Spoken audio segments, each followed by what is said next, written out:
दूसरे की अमानत थी तो मेरे घर को सजाई क्यों थी? अरे जब तू दूसरे की अमानत थी तो मेरे घर को सजाई क्यों थी? जब तुझे दूर ही जाना था, अरे बेवफा जब तुझे दूर ही जाना था तो मेरे पास आई क्यों थी?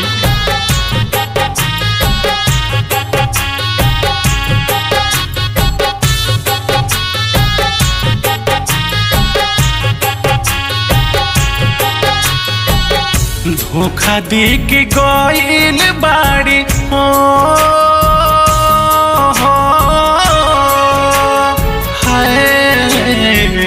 धोखा दे के गइल बाड़ी जब से ससुराल में घूमतानी पागल बनके सगरो बाजार में, घूमतानी पागल बनके सगरो बाजार में।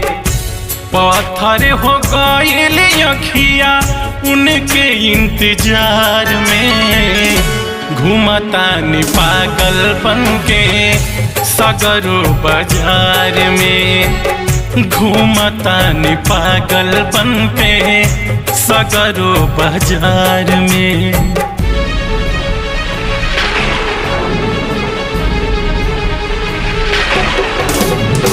नजरें बदल जाती है मतलब निकल जाने पर, नजरें बदल जाती है मतलब निकल जाने पर।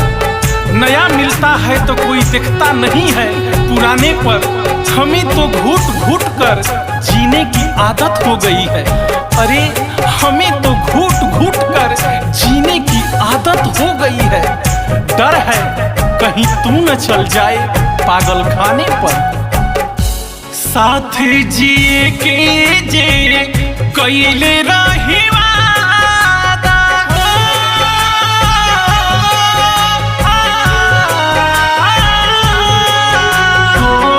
साथ जिए के जे कइले रही वादा, ना जाने कैसे उनकर बदलल इरादा।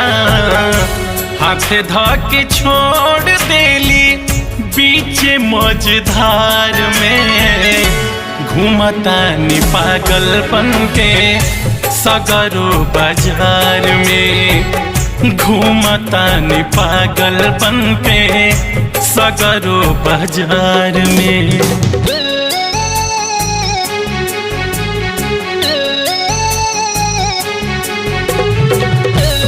दिमाग से रो लूंगा, दिलो दिमाग से रो लूंगा, आह कर लूंगा।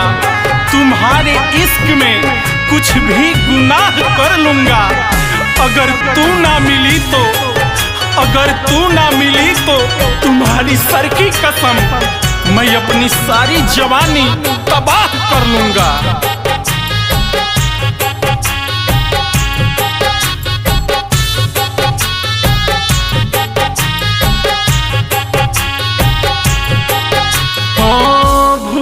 नहीं पाई दिल से कितनो भुलाई हो,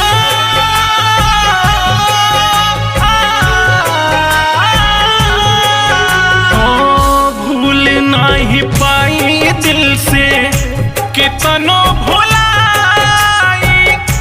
पागल नियान दिन भर रही जाती काई, दर्द दे के गईली नायक सरबजीत के उपहार में।